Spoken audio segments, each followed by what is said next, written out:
뉴스 시작합니다. 저는 동정민입니다. 공수처가 성탄절인 25일 오전 10시까지 출석하라고 대통령에게 통보했습니다. 2차 소환 통보입니다. 대통령 측은 계속 소환에 불응하고 있는데 그렇다고 대통령실을 방문해서 조사하는 건 공수처가 검토하지 않고 있습니다. 대신 반복해서 소환에 불응할 경우 체포영장 발부를 검토하겠다는 입장입니다. 이세아 기자입니다. 고위공직자 범죄수사처가 오늘 윤석열 대통령에게 2차 소환을 통보했습니다. 오는 25일 오전 10시 내란 혐의 피의자 신분으로 조사를 받으라는 내용입니다. 공수처는 오늘 출석 요구서를 전자공문으로 보냈습니다.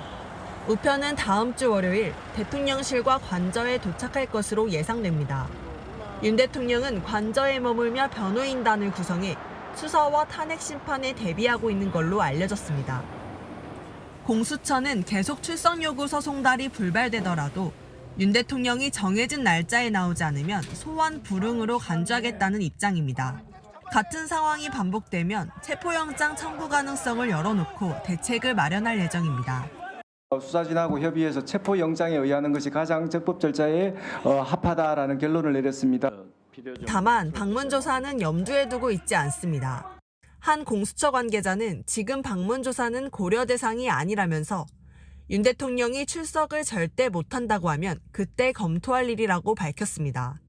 탄핵 심판을 준비 중인 헌법재판소도 소송 서류를 윤 대통령 측에 전달하는데 어려움을 겪고 있습니다.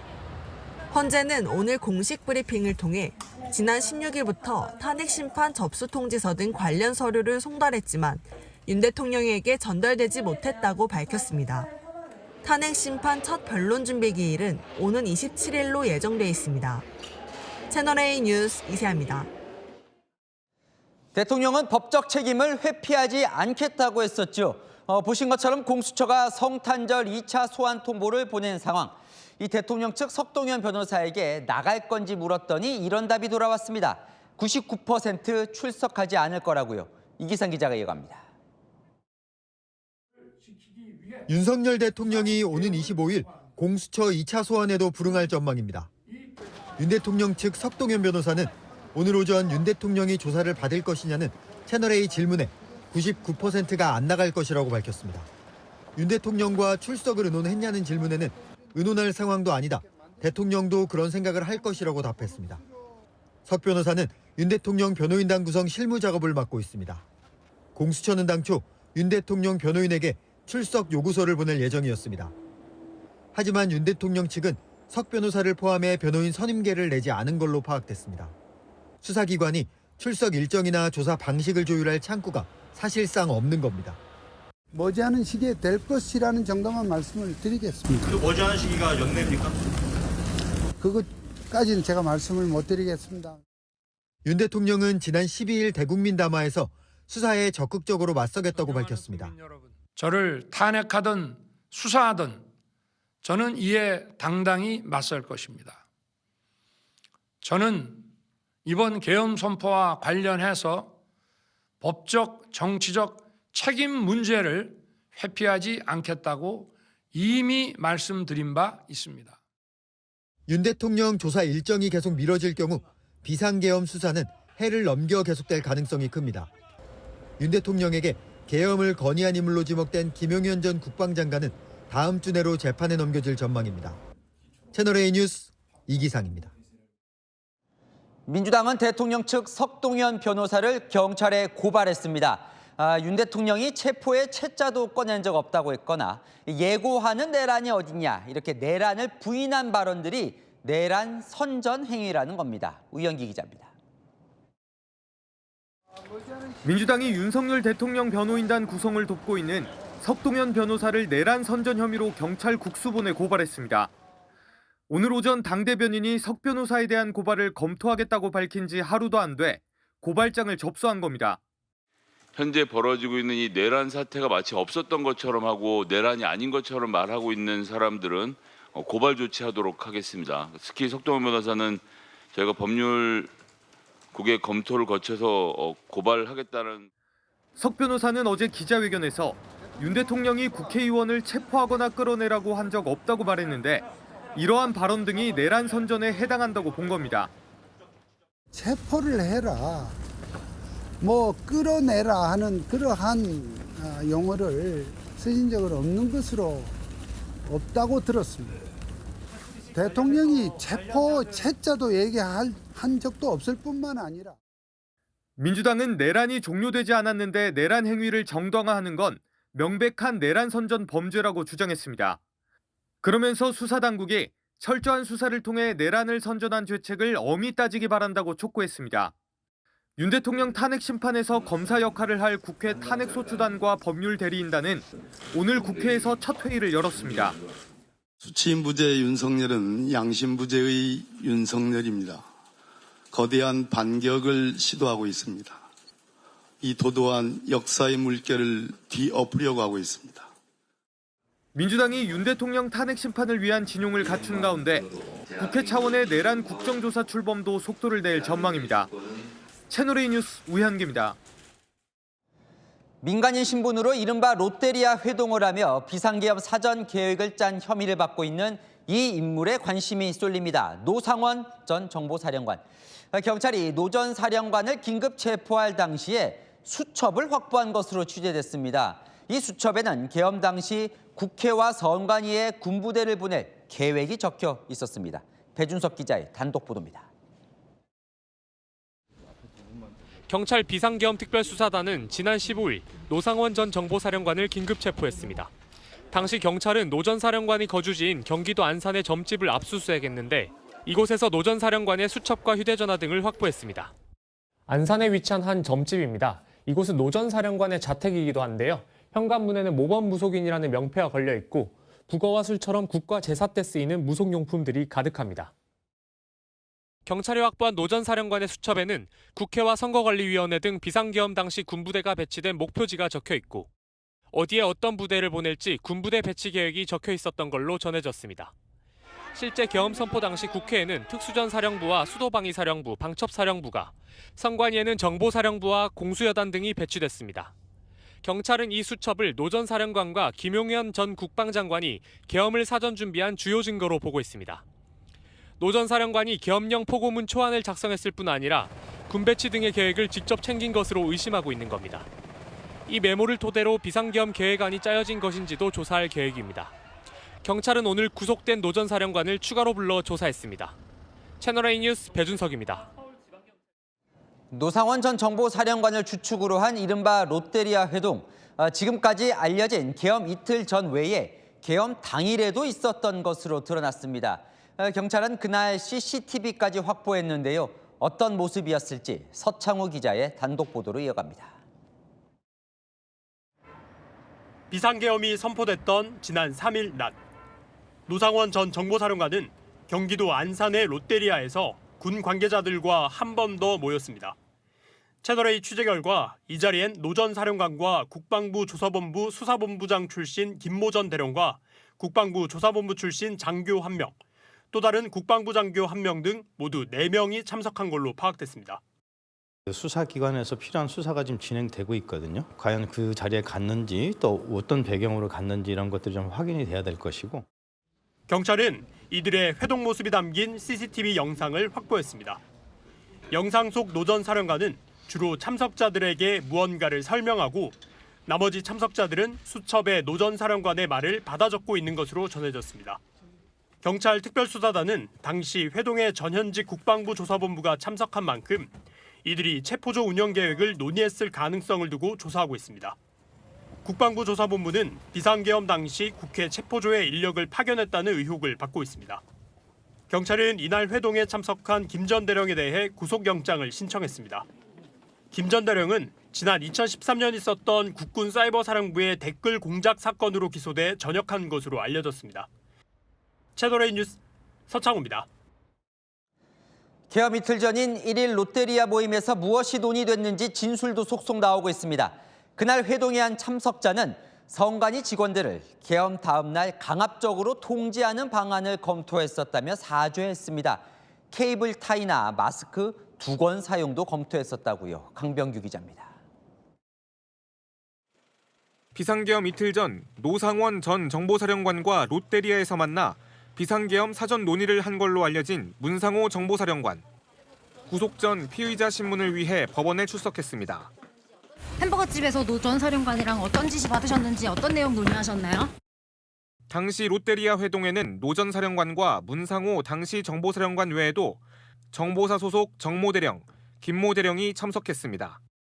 정모대령은 자신의 고문 변호사를 통해 당시 회동에서 논의된 선거관리위원회 장악계획을 밝혔습니다. 선관위 직원들의 명단을 확보해 출근자들의 신원을 확인하고 회의실로 이동시키는 방안과 케이블 타이나 마스크, 두건 등을 이용해 직원들을 강압적으로 통제하는 방안 등 구체적 행동 계획을 검토했다고 시인한 겁니다.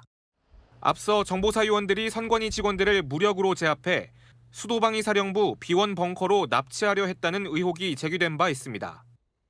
변호사는 정 대령이 2인 1조로 인원을 배치하고 선관위 직원들을 강압적으로 통제할 수단을 논의하는 등 상급자의 명령을 수동적으로 들은 데 그치지 않고 국헌 문란 행위에 가담한 걸로 볼 수 있다고 설명했습니다.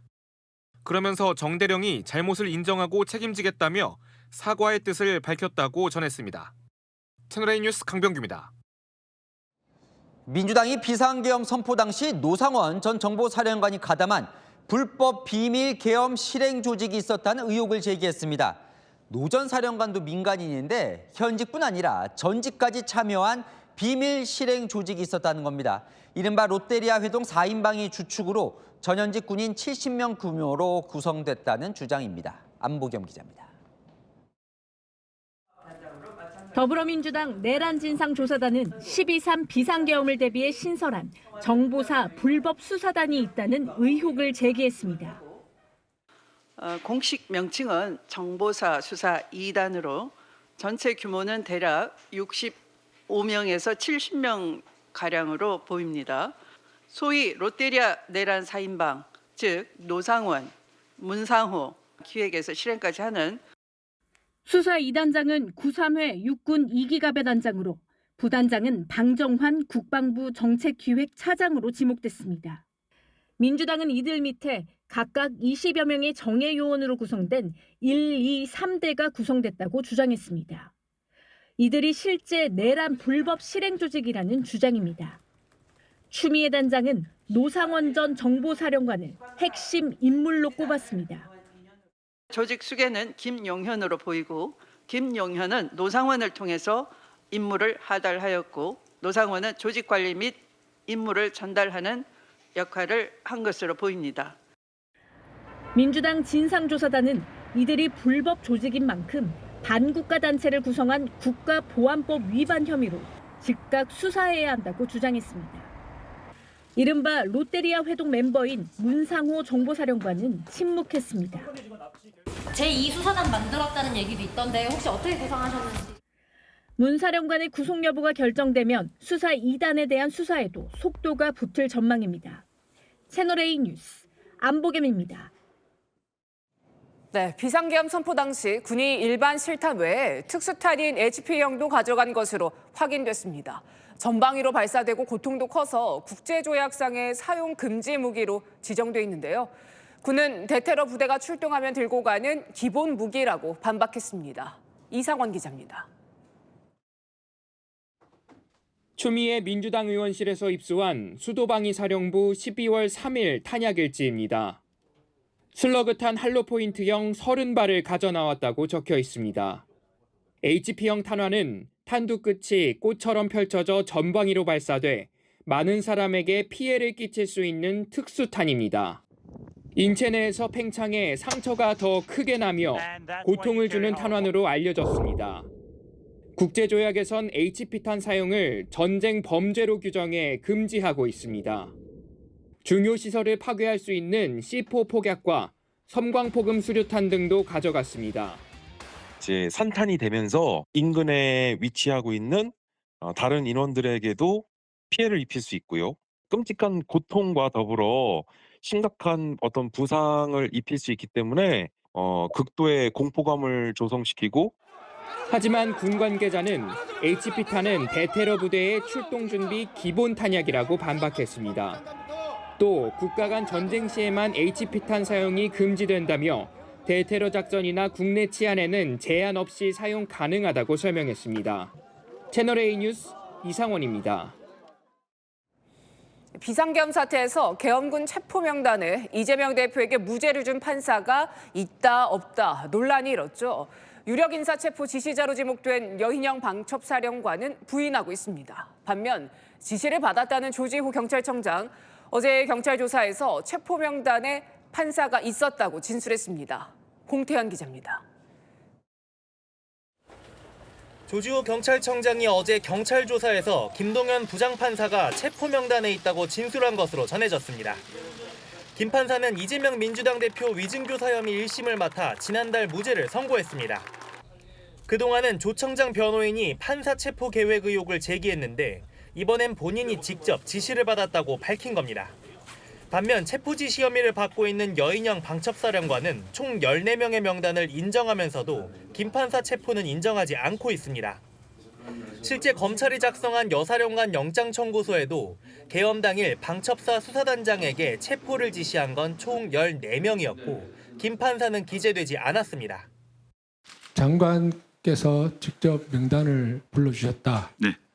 그러면서 받아 적으라고 해서 제가 그 명단을 받아 적었고 수사관들을 출동시켜서 수방사로 이송시켜라라고. 14명이죠? 예, 맞습니다. 검찰이 조사한 군 관계자들 조서에도 김 판사 이름은 나오지 않았습니다. 경찰은 조 청장을 오늘 내란 종사 혐의로 검찰에 송치했습니다. 실제 비상계엄 상황에서 현직 판사 체포 지시가 이뤄졌는지는 검찰에서 가려질 전망입니다. 채널A 뉴스 공태현입니다. 한덕수 대통령 권한대행 체제 이후 첫 고위 당정 협의회가 열렸습니다. 권성동 국민의힘 대표 권한대행은 이 공석인 국방부 장관, 행안부 장관 임명이 시급하다고 주장했는데요. 하지만 이 권한대행이 장관을 임명할 수 있을지는 논란거리입니다. 정성원 기자입니다. 한덕수 대통령 권한대행 체제 후 첫 고위 당정 협의회가 열렸습니다. 한 권한대행과 각 부처 장관들, 권성동 국민의힘 대표 권한대행을 포함한 지도부가 탄핵안 가결 후 처음으로 만나 조속한 국정안정대책을 논의했습니다. 정부는 당과 함께 흔들림 없는 국정 운영과 국민의 일상 회복을 위해 전력을 다하겠습니다.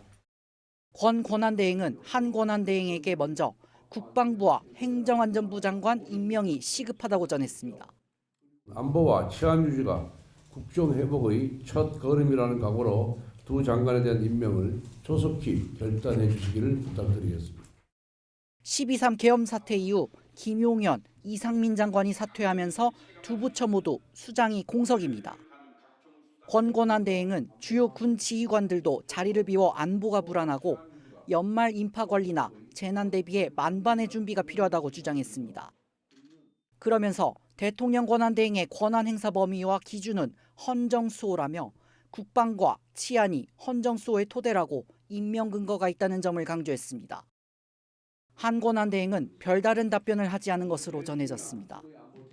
총리실 고위 관계자는 장관 임명은 여야가 협의해 추진해야 할 문제라고 밝혔습니다. 다만 학계에서는 대통령 권한대행이 대통령의 고유 권한인 장관 임명권을 행사하기에는 무리라는 의견도 나옵니다. 채널A 뉴스 정성원입니다. 당장은 한덕수 권한대행 탄핵을 하지 않으려 했던 민주당의 기류가 강경해지고 있습니다. 헌법재판관 임명부터 내란 상설특검 구성까지 한 대행이 협조를 안 할 거란 판단이 들면서 시한을 걸고 압박하자는 강경 목소리가 쏟아졌습니다. 내년 1월 2일 탄핵 경고가 나왔습니다. 김유빈 기자입니다. 내란 속의 꼭두각시 한덕수를 규탄한다! 의원총회를 마친 더불어민주당 의원들이 한덕수 대통령 권한대행을 규탄하는 피켓 시위에 나섰습니다. 비공개 의총에선 한 대행이 헌법재판관 임명을 안 할 것 같다. 상설특검 후보자 추천에도 협조하지 않을 것 같다는 우려의 목소리가 나온 것으로 전해집니다. 거부권을 쓸 수 없는 내란 상설특검이 국회를 통과했는데도 특검 추천 의뢰를 하고 있지 않은 점에 주목했습니다. 한덕수 권한대행이 상설특검 추천 의뢰를 지체 없이 해야 되는데도 지금 6일째 안 하고 있다고 하는 게 참 놀랍습니다. 당장 탄핵하지 않을 거라고 했던 민주당 지도부도 기류가 강경해지고 있습니다. 한대행에 끌려다니지 말고 내란 상설특검 추천 시한을 제시해 압박하자는 겁니다. 일정한 기간을 정해놓고 이때까지 상설특검을 임명하도록 추천 요청을 하라는 요구를 할 겁니다.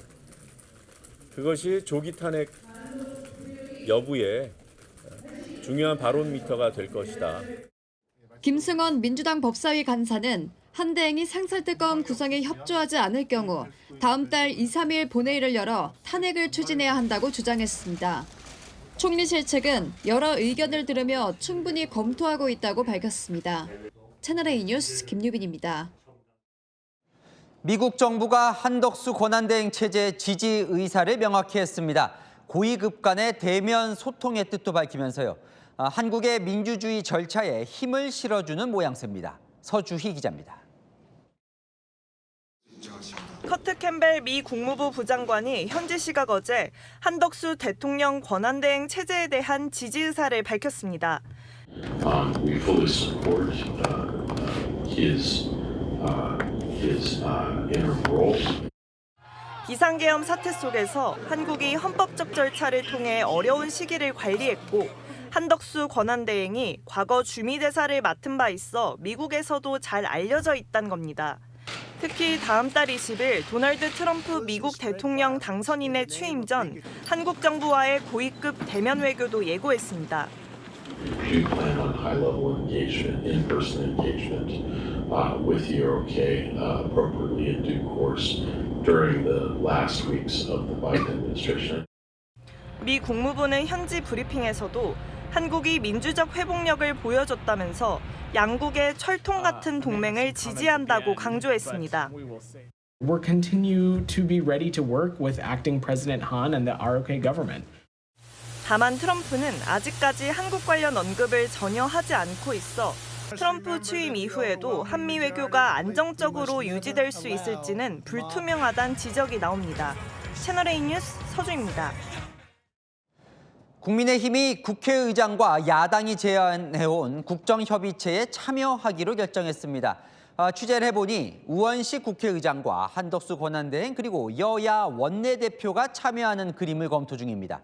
홍지연 기자의 단독 보도입니다. 국민의힘이 여야정 국정협의체에 참여하기로 결정했습니다. 민생과 안보 협의를 위한 여야정 협의체에 참여하기로 했습니다.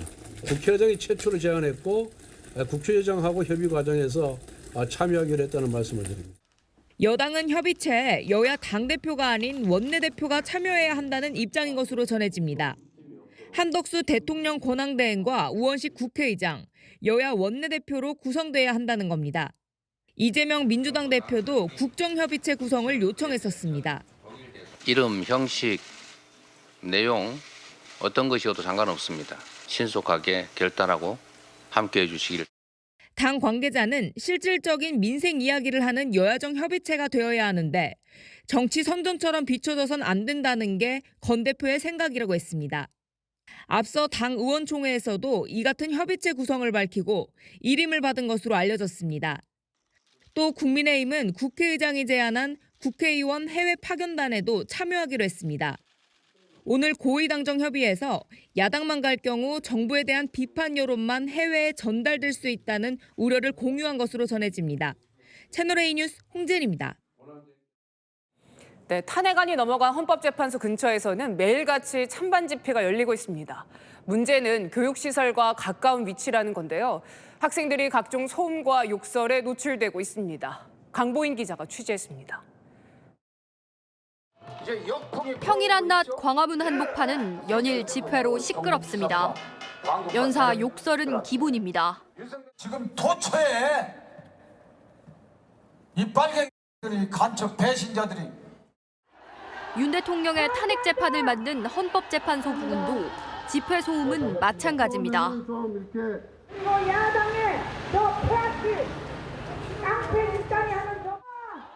시위에 반대한다며 도로위 차량은 경적음을 울리고 고맙습니다. 예, 감사합니다. 무대 아래선 시위 발언에 반발하는 시민과 집회 참가자 간 실랑이까지 벌어집니다. 국가 기능이 마비가 되는데 이게 비상사고. 문제는 헌법재판소 100m 안으로 집회가 금지되다 보니 유치원, 초등학교 등 교육시설 4곳이 밀집된 곳 인근에서 집회가 열리는 겁니다. 경찰은 시위 소음 민원이 빗발치자 집회 장소를 이곳 건너편으로 이동시켰습니다. 하지만 학교 근처인 이곳은 아직까지도 집회 소음이 생생하게 들리고 있습니다. 학교 주변 소음은 최소 60데시벨이 기준이지만 이 허용 범위를 뛰어넘는 소음이 지속되는 겁니다. 도로도 시끄러운데 저기까지 시끄러우니까 아무래도 애들한테 지장이 좀 있죠. 지나가는 아이들에게 막 욕설이 섞인 말을 걸고 너희를 위해 내가 탄핵을 반대해 줄 거야 고맙지 뭐 이런 식으로. 인근 초등학교 측은 조만간 방학을 앞뒀지만 방과 후 학교 등으로 아이들이 학교에 온다며 대책 마련에 고심입니다.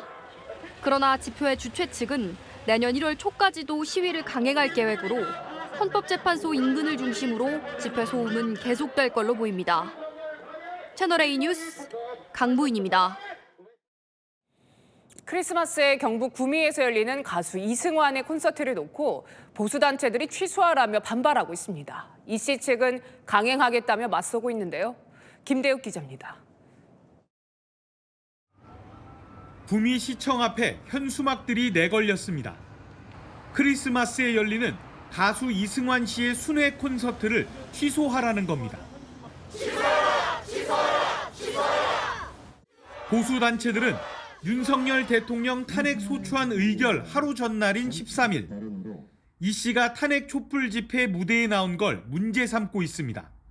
정치적 발언으로 국민 분열에 앞장섰다며 콘서트를 취소해야 한다고 촉구했습니다. 한쪽으로 편향된 인물이 그것도 연예인이 공인이잖아요. 구미 와서 그런 발언을 갖다 하지 않으리라는 법이 없습니다. 그걸 갖다가 지금 우려하는 거예요. 이승환 씨 소속사는 전국 투어를 진행 중인 만큼 일정대로 공연하겠다는 입장을 밝혔습니다. 이 씨 역시 온몸이 부서져라 노래하고 뛰겠다고 응수했습니다. 티켓이 거의 매진됐다는 기사를 올리며 오히려 보수단체에 고맙다고 비꼬기도 했습니다. 이 씨는 2016년 박근혜 전 대통령 퇴진 집회 등에도 무대에 오른 바 있습니다. 우리가 이제 공문을 보냈죠. 사용자 조건을 준수하라고. 발상을 줬으니까 그래서 뭐 그런 멘트 하지 마라 라고 얘기했는 거지 우리가. 보수단체들은 공연이 취소되지 않을 경우 콘서트장 앞에서 대규모 집회를 예고해 긴장이 고조되고 있습니다. 채널A 뉴스 김대욱입니다. 국회 법사위 소위에서 국가범죄의 경우 공소시효를 없애는 법안이 통과됐습니다. 그런데 여당은 이 법을 검사를 평생 괴롭히려는 이재명 대표 수사 보복 입법이라고, 야권은 계엄 같은 국가범죄를 청산하는 법안이라고 맞서고 있습니다. 최승현 기자입니다. 국민의힘은 어제 민주당이 법사위 법안 소위에서 처리한 법안이 이재명 대표 수사에 대한 보복 입법이라고 비난했습니다. 국가 권력, 수사기관 등에 의한 국가범죄의 경우 공소시효를 없애서 피해자와 유족이 언제든 손해배상 청구를 할 수 있게 하는 내용입니다. 여당 법사위원들은 야권에 불리한 수사를 했던 검사 등 공무원들을 평생 고소고발로 괴롭히겠다는 것이라고 지적했습니다. 지체 없이 일방적 표결로 법안을 통과시켜 이재명 범죄 수사에 대한 보복 입법임을 사실상 자인했습니다. 한 검찰 관계자도 이제 대북 송금 수사에 대한 보복이 시작된 것 같다고 우려했습니다. 야권은 사실이 아니라고 일축했습니다. 비상계엄 사태 같은 국가 범죄를 청산하려는 노력을 정쟁으로 몰고 간다는 겁니다. 지휘부든 누구든 끝까지 추적해서 처벌하겠다라고 하는 우리 국가 또 국민으로서의 인권 선언을 한 것이라고 보시면 되겠습니다. 야당은 이화영 전 지사의 재판과 전혀 인과관계가 없다며 2022년부터 얘기하던 법안이라고 반박했습니다. 채널A 뉴스 최승현입니다. 탄핵 국면에 돌입하면서 인용 시 60일 내에 치러지는 대선을 향한 관심도 높아지고 있는데요. 이재명 민주당 대표의 독주 체제, 하지만 탄핵 민심을 오롯이 흡수하지는 못하는 모습이고요. 보수 진영은 구심점을 잃으며 고만고만한 양상입니다. 강태현 기자입니다. 장래 대통령감으로 누가 좋다고 생각하는지를 물었습니다. 이재명 민주당 대표가 37%로 압도적 1위를 기록했습니다. 비상계엄 선포 전인 이달 초보다 8%포인트 상승한 수치입니다. 2021년 10월 이후 최고치입니다. 비상계엄 사태 이후 민주당 주도로 탄핵을 주도하면서 민주당 지지층을 중심으로 이 대표에 대한 선호도가 올라간 것으로 보입니다. 하지만 이 대표가 탄핵 민심을 제대로 흡수하지 못하고 있다는 지적도 나옵니다. 지난주 여론조사에서 윤석열 대통령 탄핵에 찬성하는 비율은 75%였는데 이번 조사에서 누구를 선호하는지 답하지 않고 의견을 유보한 응답자도 35%에 달했습니다. 선거법 같은 경우에는 당선 무효형이 확정될 수도 있기 때문에 여전히 대통령감으로서는 의구심을 갖고 있는 그런 배경이 되겠습니다. 보수 진영에선 탄핵을 주도하고 당대표직에서 사퇴한 한동훈 전 국민의힘 대표가 한 자릿수로 추락했습니다. 보수 후보 7명의 선호도를 단순 합산해도 이재명 대표의 절반 수준인 19%에 그칩니다. 국민의힘 지지층에선 홍준표 대구시장과 한 전 대표가 각각 18%, 16%로 나타났습니다. 채널A 뉴스 강태현입니다. 한동훈 전 대표 사퇴 이후 선임해야 할 국민의힘 비대위원장 갈피를 못 잡고 있습니다. 당내 3선 중진들은 권영세, 나경원 의원 중 한 명으로 좁혔는데요. 결정권을 쥔 권성동 원내대표는 윤희숙 전 의원 등 외부 인사 접촉도 하고 있는 것으로 알려졌습니다. 조민기 기자입니다.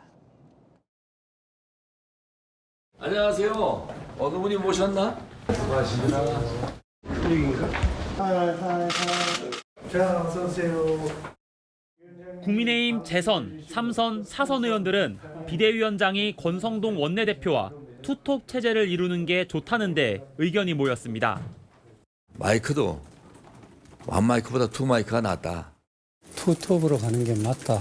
내부에서 하는 게 맞다는 게 경험 많은 다 원내 인사가 투톱 체제로 3선 모임에서는 5선의 권영세, 나경원 의원 추천으로 뜻을 모은 것으로 파악됐습니다. 윤 대통령과 가까웠던 중진 의원이 기용 가능성이 커지자 당내 반발도 나옵니다. 첫 번째 임무는 대통령을 출당 또는 제명시키는 작업이다라고 보고 있습니다. 분리를 시켜내지 못한다면은 저는 비대위의 그 무용론이 나올 수밖에 없다라고. 권성동 원내대표는 윤희숙 전 의원 등 외부 인사 접촉도 이어가는 걸로 전해집니다. 주말 동안 의견을 듣고 다음 주 초 비대위원장을 발표할 예정입니다. 채널A 뉴스 조민기입니다. 국민의힘 내부 갈등이 좀처럼 수습이 안 되는 모양새입니다. 탄핵안 가결 직후 비공개 의원총회 발언이 녹취까지 공개가 됐죠. 당에서는 그날 의총장에서 한 의원이 한동훈 전 대표에게 물병을 던졌다는 건 허위 사실이라는 입장문도 냈는데 실제로 던졌다는 반론도 나왔습니다. 손인혜 기자입니다. 지난 14일 윤석열 대통령 탄핵소추안 가결 직후 국민의힘 의원총회장. 여러분, 비상계엄은 제가 한 게 아닙니다.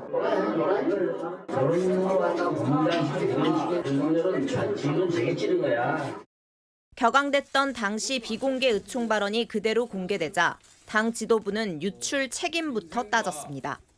회의의 목소리가 그대로 다 유출되는 것은 명백한 해당입니다. 당시 한동훈 대표 발언 직후 물병을 던졌다는 내용은 명백한 허위 사실이라고 입장문도 냈습니다.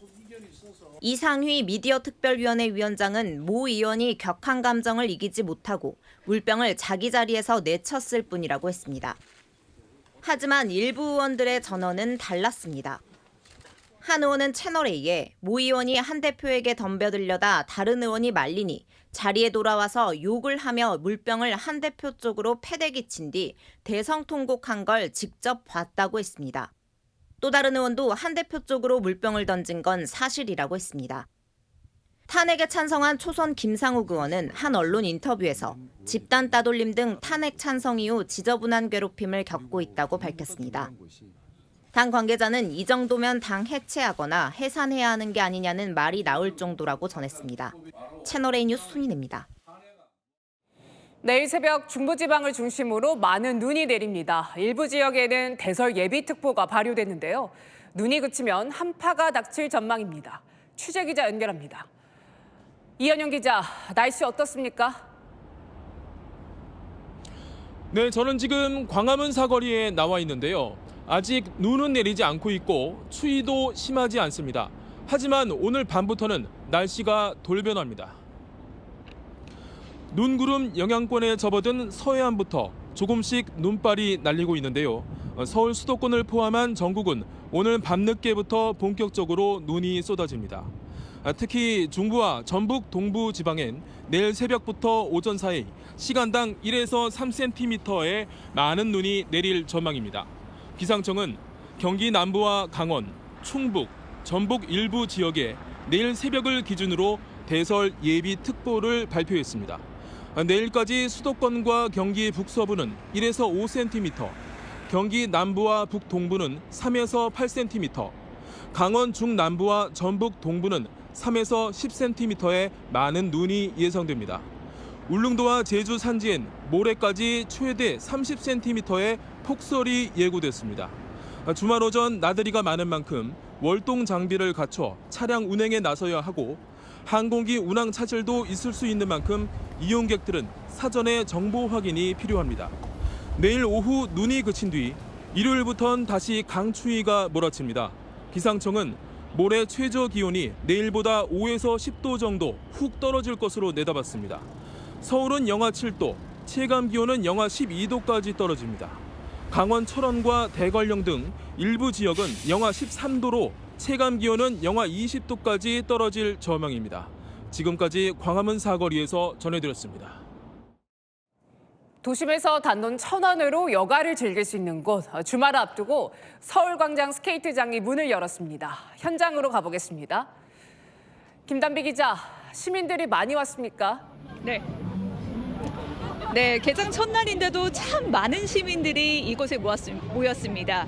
참 낮보다는 추워져서 걱정을 했는데요. 털모자에 장갑까지 단단히 채비해서 이곳을 찾은 모습입니다. 보시는 것처럼 연인의 손을 잡고 또 엄마 아빠의 손을 잡고 스케이트를 즐기는 모습입니다. 단돈 1,000원이면 스케이트화는 물론이고 보호 장비까지 빌릴 수 있어서 주머니 사정이 넉넉지 않더라도 누구나 즐거운 겨울을 만끽할 수 있습니다. 사실 저도 오늘 타봤는데 한 걸음 한 걸음을 참 내딛기 어려웠거든요. 그런데 오늘 만난 우리 아이들은 여유롭게 얼음 위를 내달리는 모습이었습니다. 공주처럼 탈 수 있겠어? 네, 좋을 것 같아요. 뭔가 어렸을 때 7살 인라인 친구들과 함께였었던 때가 기억났어요. 네, 어묵 등 따뜻한 음식을 먹을 수 있는 매점이 마련돼 있어 잠시 쉬어갈 수 있고요. 무거운 가방이나 외투를 보관할 수 있는 보관소도 따로 마련돼 있습니다. 흘러나오는 K-팝에 맞춰 신나게 달리다 보면 겨울 추위도 무섭지 않습니다. 오세훈 서울시장은 오늘 개장식에서 특별히 공연도 마련돼 있는 만큼 즐겨달라 당부했습니다. 서울광장 스케이트장은 내일 밤 9시 반까지 운영합니다. 주말에는 밤 11시까지 연장 운영합니다. 지금까지 서울광장에서 채널A 뉴스 김단비입니다. 우크라이나가 북한군 사살 영상을 추가로 공개했습니다. 이번에는 유탄 발사기로 공격했다고 밝혔는데요. 이 소식은 김용성 기자가 보도합니다.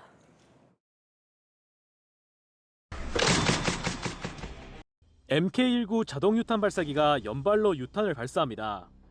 북한군이 머물고 있던 지역 곳곳에서 불꽃이 튀고 북한군으로 추정되는 병사들이 폭발해 쓰러집니다. 우크라이나군 특수작전군이 현지 시각 어제 공개한 영상입니다. 우크라이나군은 유탄 발사기와 드론으로 쿠르스크 지역의 북한군을 공격해 12명을 사살하고 20명에게 부상을 입혔다고 주장했습니다.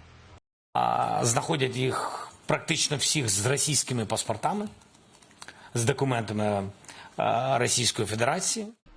우크라이나 측은 북한군에 대한 심리전을 이어가며 드론을 이용해 투항을 유도하는 전단지를 뿌리고 있는 것으로 나타났습니다. 친우크라이나 시민단체가 뿌렸다는 전단지의 사진이 공개됐는데 태극기 사이에서 웃는 병사의 모습과 함께 오늘 항복하고 남조선에서의 내일을 맞이하라는 문구가 적혀 있습니다. 다른 종류의 전단지에는 김정은 북한 국무위원장의 얼굴과 함께 당신은 돈으로 팔렸다는 문구가 적혀 있습니다. 한편 북한군의 파병 사실을 공식적으로 인정하지 않고 있는 블라디미르 푸틴 러시아 대통령은 연례 기자회견에서 몽골계로 보이는 한 남성을 등장시켰습니다. 쿠르스크의 장병들이 직접 서명했다는 깃발을 함께 들고 있는 이 남성은 시베리아의 몽골계 소수민족인 부랴트인으로 추정되는데 북한군을 비슷한 외모의 부랴트인으로 위장하려고 하는 러시아의 전략을 뒷받침하기 위해 등장시킨 것으로 해석됩니다. 채널A 뉴스 김용성입니다. 크리스마스가 닷새 앞으로 다가왔죠. 미국에서는 무려 5,000대의 드론을 하늘에 띄워 크리스마스를 미리 축하했습니다. 그 모습을 박수일 기자가 보여드립니다. 루돌프가 끄는 썰매를 탄 산타클로스가 밤하늘을 누빕니다. 트리들에 둘러싸인 놀이터에서 눈사람을 만들고 있는 아이들의 모습도 보이고 크리스마스 식탁에 자주 오르는 거대한 칠면조도 등장합니다. 지난달 말 미국 텍사스주에서 열린 초대형 드론쇼 현장입니다. 무려 5,000대의 드론이 밤하늘을 촘촘히 수놓으며 크리스마스 관련 이미지를 다양하게 선보였습니다. 미국 드론쇼 연출팀이 한국 업체의 드론을 활용해 선보인 행사입니다. 2,500대의 드론이 쓰인 기존 기록의 2배를 동원하는 데 성공하며 미국 최대 규모 드론쇼라는 기록도 세웠습니다. 스페인 바르셀로나의 개선문 앞에서 한 커플이 스마트폰을 세워두고 기념 촬영을 합니다. 무릎 꿇은 남성이 준비한 반지를 꺼내 청혼을 하는 순간 소매치기범이 이들의 스마트폰을 낚아챕니다. 이 커플에 따르면 소매치기범은 뒤늦게 청혼 순간이었다는 사실을 알고는 스마트폰을 돌려준 뒤 사라졌습니다. 스마트폰을 돌려받은 남성은 경찰에 따로 신고는 하지 않았다고 밝혔습니다. 채널A 뉴스 박수유입니다. 대왕고래 프로젝트로 불리죠. 동해 심해 가스전 개발을 위한 시추가 오늘 새벽에 시작됐습니다. 내년 5월에서 6월에는 석유가 묻혀 있는지 알 수 있다고 합니다. 조연산 기자입니다. 오늘 새벽 포항 앞바다 부근에 시추선 웨스트 카펠라호가 띄워져 있습니다. 미세하게 움직이며 정확한 시추 위치를 조정합니다. 시추선 안의 선원들은 장비를 연결하느라 분주합니다. 바닷속 단단한 안반에 구멍을 뚫는 굴착 장비 뒤에선 바다 안으로 들어갈 파이프 연결 작업이 한창입니다. 한 파이프당 10m, 해저면 2km까지 쌓은 뒤에 암석을 채취하는 겁니다. 지난 9일 부산항에 입항한 웨스트 카펠라호는 오늘부터 최대 50일간 시추 작업을 진행합니다. 석유공사 측은 내년 5월에서 6월쯤 실제 석유가 묻혔는지 여부를 중간 발표하겠다는 계획입니다. 대왕고래 프로젝트는 1차 시추 작업을 토대로 7개 유망 구조 중에 5곳 이상을 탐사 시추해 개발을 추진한다는 목적입니다. 하지만 탄핵 정국 속에 시추에 필요한 예산 497억 원이 삭감되며 난관에 부딪힌 상황입니다. 시추공 하나를 뚫는 데는 1,000억 원 정도의 자금이 소요되는 것으로 알려졌습니다. 석유공사 측은 1차 시추까지는 큰 무리가 없지만 장기적 관점에서 예산 지원이 꾸준히 이뤄져야 한다고 설명했습니다. 채널A 뉴스 조현선입니다. 금융감독원이 우리금융지주에 대한 정기검사 발표를 다음 달로 미뤘죠. 이복현 금융감독원장이 답을 내놨는데 매운맛을 보여주기 위해서라고 했습니다. 유찬 기자입니다. 건설업계와 간담회를 마치고 취재진과 만난 이복현 금융감독원장. 우리금융을 비롯한 금융사 정기검사 결과가 연기된 이유를 묻는 질문에 작심 발언을 쏟아냈습니다. 제대로 원칙대로 매운맛으로 그것들을 시장과 국민들께 알리려면 지금보다는 1월 중에 하는 게 더 적정하다고 생각해서 미룬 것이지. 손태승 전 회장 친인척 부적정 대출건처럼 금융지주사들의 내부 통제 부실에 대한 엄정 대응 기조는 바뀐 게 없다는 겁니다.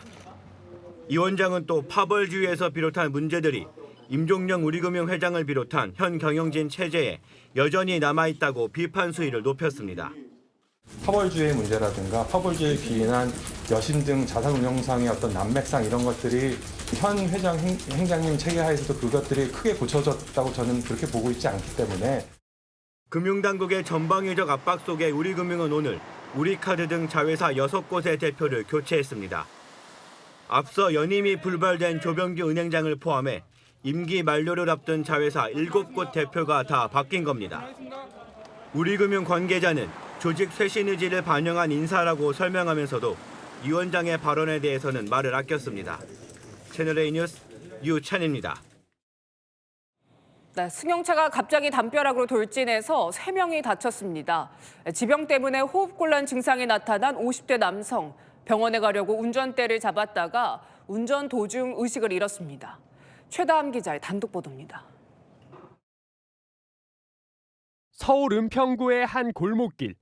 검은색 승용차가 길을 걷는 남성을 향해 돌진합니다. 2층 건물 벽면은 차량 돌진 충격으로 산산조각나 힘없이 무너지고 주차금지 표지판은 건물 2층 높이까지 날아갑니다. 지난 16일 오전 10시 반쯤 50대 남성 운전자가 몰던 승용차가 갑자기 담벼락을 들이받으며 운전자 포함 3명이 부상당했습니다.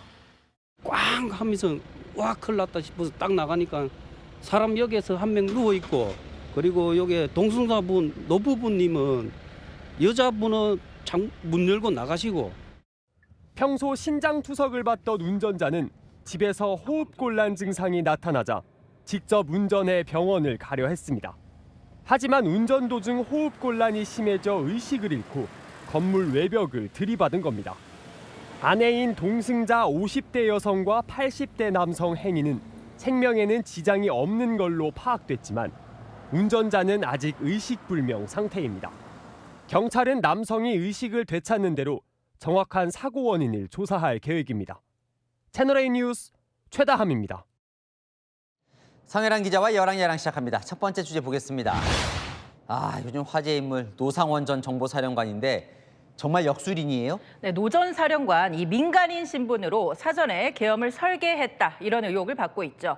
군 전역 뒤에 역술인으로 활동했다는 의혹 저희 여랑야랑이 확인해봤습니다. 세간의 화제인데 성 기자가 직접 자택 집에 가봤죠? 네, 계엄 이틀 전에 이 정보사령관 등과 이른바 롯데리아 회동한 걸로 알려져 있죠. 거기서 걸어서 20분 거리에 있는 노 전 사령관 자택을 직접 찾았습니다. 계신가요? 채널A 여랑야랑에서 왔습니다. 혹시 안에 계신가요? 네, 안에는 아무도 없었나 보죠. 네, 다만 문 앞에는 이 말린 북어와 팥, 또 제사 음식 등이 놓여 있었습니다. 밖에 점집 간판도 걸려 있었다 이렇게 봤던데. 네, 원래는 아기 보살이 적혀 있었지만 지금은 없어졌고요. 저렇게 깃발만 나부끼고 있었습니다. 주민들은 이 노 전 사령관이 아기 보살로 불리는 여성 무속인을 도운 사람으로 알고 있더라고요. 아기 보살은 굉장히 용하다고. 용량이에요. 여와서 다 시련 많이 받는다 그래. 단어로 갈 때 이 사람이 운전해주고 싣고 그걸 했다고. 나타난 데가 한 3, 4년 됐죠? 과일, 명태 싣고 가라고. 그러니까 본인이 무속인이 아니라 일만 도운 거예요. 네, 그런데 아기 보살이 항상 데리고 다니는 이 제작격으로 생각하는 사람도 있더라고요. 그분은 뭐예요? 선생님이 처음 공부하게 그래요? 군인이라 꾸장꾸장하고 국가 생각하라고 하면은 또 남자 법사가 있거든요. 짐도 들어주고 해가지고. 그러면 항상 데리고 있었어요. 몇 년 내기는 됐는데. 그러니까 영화에 보면 이 무당과 함께 굿판에서 북을 치거나 경문을 읊는 사람이 법사인데요. 실제 법사로 활동했다면 이 무속 계열에 몸담았다고 볼 수 있겠죠. 대통령과 관련이 있다는 의혹이 제기된 명태균 씨, 건진 법사, 천공에 이어서 노 전 사령관까지 이 주술과 줄줄이 엮인 모양새라 이 세간의 관심이 더 커지는 것 같습니다. 네, 다음 주제 보겠습니다. 박선원, 저쪽 윤상현 의원, 그리고 김어준 씨. 누가 눈치를 봐요? 네, 민주당 내에서 김어준 씨가 제기한 이 한동훈 전 대표 사살 제보에 대해서 허구라는 보고서가 나왔죠. 그런데 막상 김어준 씨 방송에선 전혀 다른 태도를 보였습니다. 제가 처음 받은 제보는 암살조가 가동된다였습니다. 체포되어 이송되는 한동훈을 사살한다. 김어준 허황된 사실 거짓말 이렇게 돼가지고 제가 좀 미안해요. 공당 역할 따로 있으니까 전면 부인해도 전혀 섭섭하지 않아요.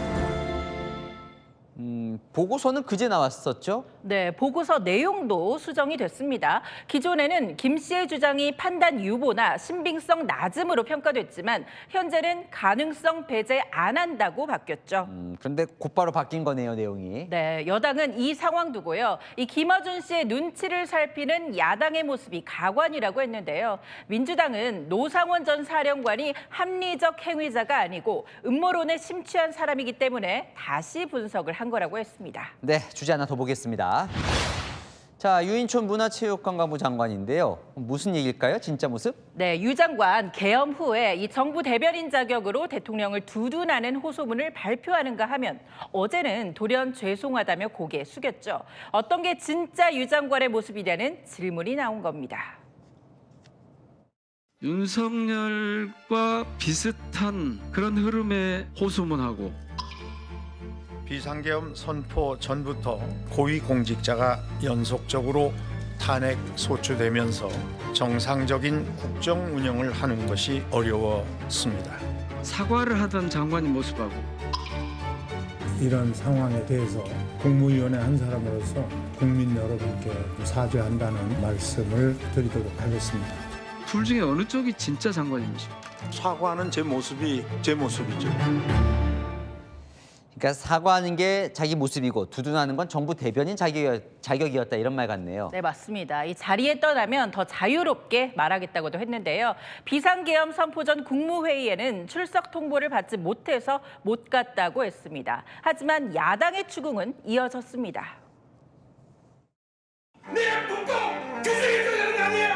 아닙니까? 한 놈도 없냐고 한 놈도 역적 놈들이야 대역적 놈들이야.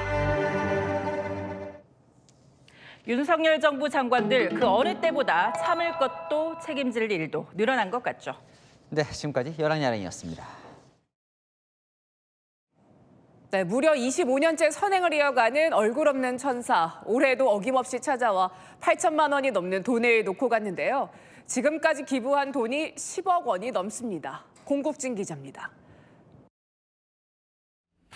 공무원과 주민들이 종이 상자를 열어봅니다.